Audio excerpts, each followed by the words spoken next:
अभिवादन करतोय. भगवन हरिहरानी समस्ता देवा तू परमदेवता वेदांत ही पडविता आदिगुरु तू अशी तुझी प्रख्यात गणना होय. हरी आणि हर कुणी वेगळा नाही. शिवास्थ हृदय विष्णू आणि विष्णूस्थ हृदय शिव. कैलासचा शंभो आणि वैकुंठीचा नारायण कुणी वेगळा नाही. हरी आणि हर अवघा वेलांटीचा फेर. तुम्हा उभय देवतांना नतमस्तक झाल्यानंतर होय विश्वकर्मापुरीची अधिष्ठित होतो. पण हे सत्यम शिवम सुंदरा रज सत्व तमया त्रयगुणांनी युक्त होऊन या सृष्टीचा राडखाट तुम्ही त्रय देवतांनी स्वतःच्या हाती धरलात. रजगुणी देव म्हणजे साक्षात चतुरानंद होय. असे चतुरानंदाने चतुर्वेदांच्या साह्याने ज्या रजंड स्वेद दुधी अशा चतुर खाडीवाटे 84 लक्ष जुलंची उत्पत्ती करावी आणि त्या केलेल्या उत्पत्तीचं पालन सत्वगुणी देवानं म्हणजे वैकुंठच्या नारायणाने करावं आणि शेवटी जगभाक्ष घाती धरून त्या सांब सदाशिवानं त्या लयकर्त्या देवतेने या सृष्टीचा लय करावा. अशा तऱ्हेने या सृष्टीचा राडघाट तुम्ही त्रय देवतांनी स्वतःच्या हाती धरलात आणि या विश्वाचा रथ हाकू लागलात. पण या विश्वाचा रथ हाकता हाकता तुमच्या अंतर्यामी कुठेतरी गर्व निर्माण झाला. या विश्वाचे सर्वे सर्व केवळ आपण त्रयदेव आहोत असा संभ्रम निर्माण झाल्यामुळं तुम्ही त्रय देवतांनी काय केलं असाल तर आपापल्या हातीने असलेले कार्य उत्पत्ती लयाचं कार्य बंद ठेवण्यासाठी तत्पर झाला. कुठेतरी हे विश्व लोप पावेल असा मनोभास मात्र देवतांना झाला. पण त्या विश्वनियंत्या आदिदेवानं त्या ओंकार स्वरूपानं काय केलं असेल तर असा एक प्राणी जन्माला घातला ज्या प्राण्याचं धड मानवाचं हो आणि शील पशुचं तो प्राणी या पृथ्वीच्या पटांगणावर मागू लागला. आणि तो प्राणी ज्यावेळी त्या चतुरांच्या दृष्टीत पडला त्यावेळी त्या उत्पत्तीकरता देवताला प्रश्न पडला. या प्राण्याची उत्पत्ती आपण केली नाही मग हा प्राणी उत्पत्तीला आला कुठून. सत्वगुणी देवालाही तोच प्रश्न पडला. या प्राण्याचं पालन पोषण आपल्याकडून घडलं नाही मग या प्राण्याला पोषिला कुणी. शेवटी त्या उभय देवता जगाच्या लयकर्त्या देवतेजवळ त्या सांब सदाशिवाजवळ गेले. खंडेला प्रकार त्याला कथित केला. शेवटी क्रोधायमान झालेल्या त्या सांब सदाशिवानं त्या शंभू महादेवाने जगभावच्या हाती धरला आणि त्या प्राण्याच्या दिशेनं रोखण्यासाठी तत्पर झाला. त्या प्राण्याच्या दिशेनं तो जगभक्षक फेकिला तरी सुद्धा तो प्राणी मरू शकला नाही. शेवटी आपल्यापेक्षा श्रेष्ठ दैवत या जगताच्या ठाई आहे हे त्या त्रय देवतांना कळून चुकलं आणि म्हणूनच त्या त्रय देवता त्या आदिब्रह्माचरणी लीन झाल्या. त्या ओंकार स्वरूपाचरणी लीन झाल्या आणि आपापल्या हाती असलेलं कार्य हाती धरून या सकल सृष्टीचं राडघाट सांभाळू लागल्या. तद्वत देव हो हा विश्वकर्मा म्हणजे कोण. या विश्वकर्माचा स्वरूप काय तर तो निर्गुण निराकार ओंकार आणि ब्रह्माचं स्वरूप म्हणजे हा विश्वकर्मा हो. अशा पंचमुखी तशा हरी विश्वकर्माच्या ठाई या पंचमुखाच्या ठिकाणी ब्रह्मा रुद्र विष्णू सूर्य नव्हे तर इंद्र थांबले. आणि या दशभुजामध्ये पाच ज्ञानेंद्रिय पाच कर्मेंद्रिय हो. या दोन पदांच्या ठाई मूळ पुरुष महामायेत वसतात. अशा तऱ्हेनं तेवढं माझ्या भावची प्राबल्याच्या योगे अखिल विश्वाच्या ठाई प्रति ब्रह्मास्पदेला पात्र ठरलेला हा विश्वकर्मा हो. देवा तुमचा शिल्पकार म्हणून मी वावरत आहे. या माझ्या हातावर शिल्पकला किती घडल्या जात आहेत. पण भगवन मी कोण रे करता तूच करता आणि कविता शरण तुला भगवंता. तेव्हा तुझ्या लीला चातुर्याचं वर्णन काय करू. तुझ्या लीला चातुर्यामुळे मुखासुद्धा बोलू शकतो. पांगळा औड खटका चालू शकतो. तुझ्या इच्छा शक्तीशिवाय वृक्षाचा पर्ण सुद्धा हलू नये अशा माझ्या देवा तुझ्या लीलेची महती गाणारे चतुर्वेदी तर कुंठित व्हावे शब्द व्हावे आणि सुटी मागे फिराव्या. तुझ्या लीलेची महती गाणारा शेष सुद्धा तुझ्या लीलेची महती गाता गाता थकला जावा, तुझ्या लीलेचं वर्णन करता करता त्याच्या सहस्र जीवा दुखंडल्या जाव्या. अशा शेषशाही भगवंता, तुझ्या लीलेची महती मी काय गाऊ, तरी सुद्धा या विश्व कार्यासाठी, या विश्व निर्णयासाठी माझ्या अंतर्यामी इच्छाशक्ती जागृत तू करावी. आणि म्हणूनच हे भगवंत, तुझं नामस्मरण विश्वकर्मा करतोय, विश्वकर्मा करतोय. देवदेता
विश्वकर्मा नगरी पर्यंत माझी पावलं पडली आहे.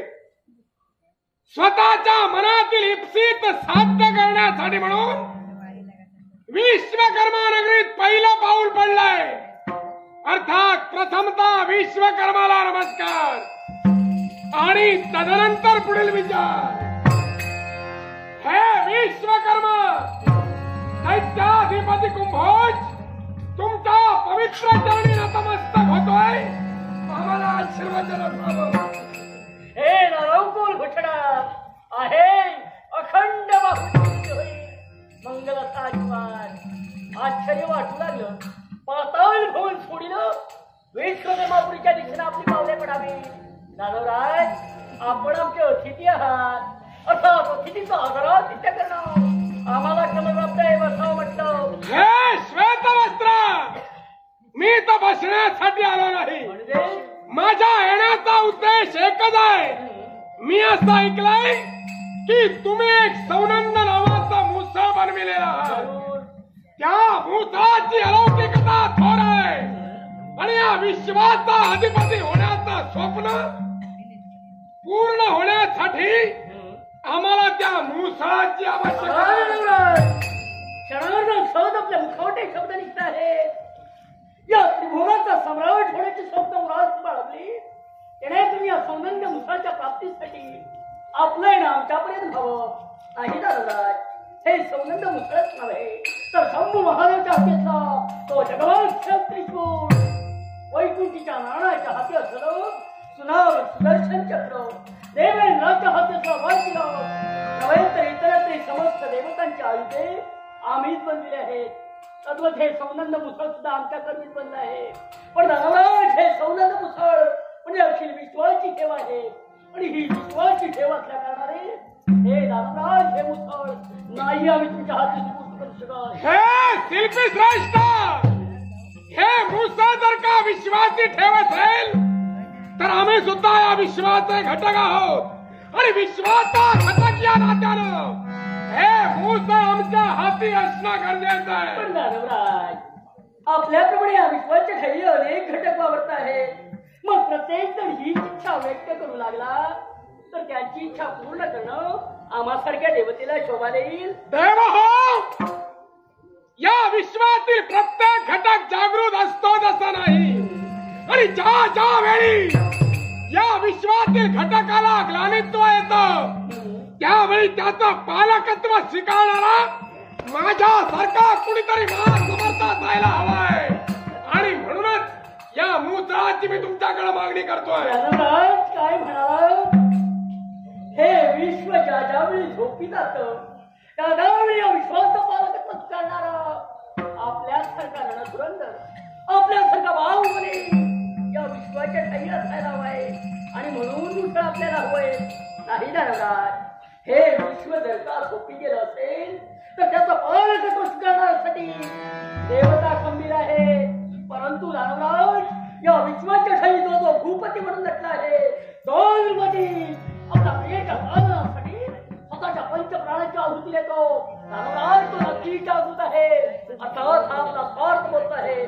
मग दानवराज, मी तर एकच म्हणेन, आमच्याप्रमाणे तुम्हा दानवांच्या सुद्धा शिल्पकार या जगात आहेत म्हटलं तर तुमच्या शिल्पकाराकडे तुमच्या इच्छेची पूर्तता करा.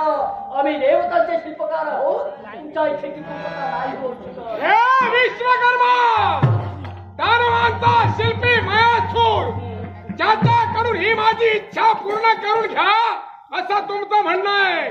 पण हे विश्वकर्मा, एकासारखा एकच म्हणून हे अद्वितीय मुसळ ते तुम्ही बनवलंय तेच मला हवंय. आमचं श्रेष्ठत्व तुम्ही मान्य करता आहात. मग आज जर का आमचं श्रेष्ठत्व तुम्ही मान्य केला असाल तर आपण येण्याचा जो पर्याय निवडला आहे तो नक्की चुकीचा आहे. अर्थात शक्तीचे न योग्य देव पाविजे निश्चयी.